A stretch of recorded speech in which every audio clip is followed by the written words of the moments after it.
Hello chess lovers, Suren here, and in this video I would like to share with you a beautiful game played by 12-year-old Magnus Carlsen. His opponent is Brazilian chess player Diamant, and this game was played in 2003 in Halkidiki, which is a region in northern Greece. But before starting our game, as usual, would like to warm up your brain. Please take a look at this position, which is taken from the evergreen game. Try to find the mating line for white, and I will wait for your answer in the comment section. Back to our main board, and now without further ado, let's go for our game and see what happened on the board. Carlsen opened up with e4 and Diamond responded with e5, knight f3, knight c6 and d4. Carlsen goes for the Scotch game, e takes d4, knight takes d4 and g6. Black is preparing to fianchetto his dark squared bishop, which is actually one of the sidelines and is not a popular line. Here we have c4, knight f6, knight c3, d6, knight c2. Yes, white is preventing any possible exchange of knights, and later this knight can be useful when pushing forward the b pawn. Bishop g7 was played with bishop e2, after which both sides castled kingside, knight d7.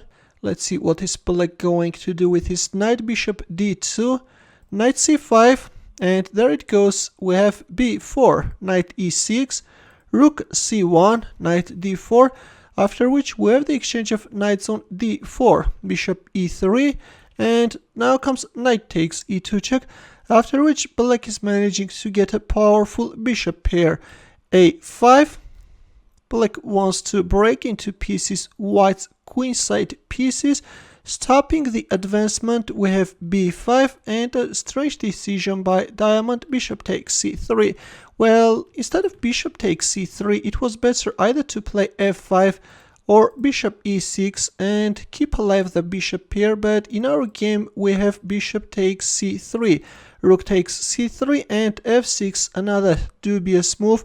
Well, it was better to stop white pawn by playing b6, stop any possible c5 advancement, but in our game after rook takes c3 we have f6. Now comes c5, d takes c5, we have rook d1, the queen moved on e8, after which we have bishop h6. Yes, the dark squares around black king are weakened, and later we will see how Carlsen will exploit those weaknesses.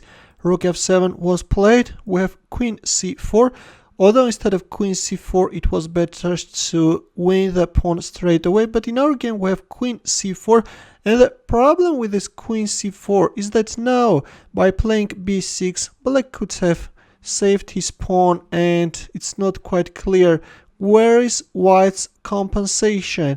But in our game after queen c4, instead of playing the solid b6, black played c6. Now comes rook d6, although b takes c6 and then queen takes c5 looks a more promising try, but in our game after c6 we have rook d6 and bishop d7.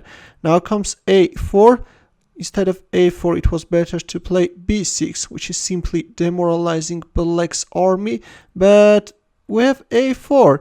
The problem with this a4 is that now black could have captured on b5. If a takes b5, then bishop takes b5 is coming, and if queen takes c5, then queen takes e4, and you can't even touch this bishop because of queen e1 check, and then queen takes c3 is coming. But in our game black didn't use his chance, and after a4 played king h8.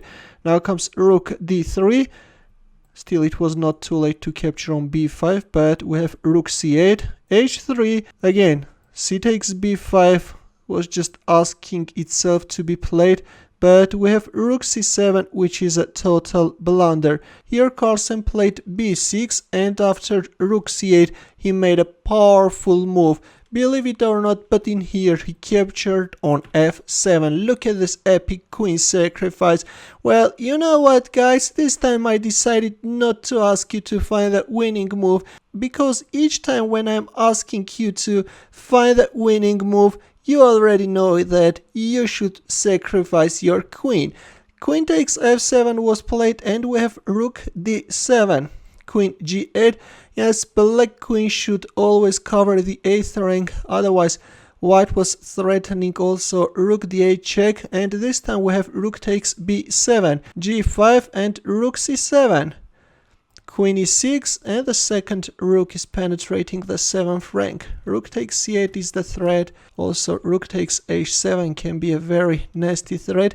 In our game, we have rook takes c7, but even if not rook takes c7, yes, black's position is lost. And in here, Carlsen announced a check from d8, after which we have a resignation. If queen g8, then bishop takes c7 is coming. After which the game is over, black king is getting checkmated. A very beautiful final combination by 12-year-old Magnus Carlsen, and although at some point both players overlooked the power of c takes b5, but the final combination was perfect, and that was the reason that I decided to share this game with you. Thanks for watching. If you liked this game, give the thumbs up. For more games, consider subscribing to my channel. Also, press the bell button to get notified about new uploads. I will see you in my next video.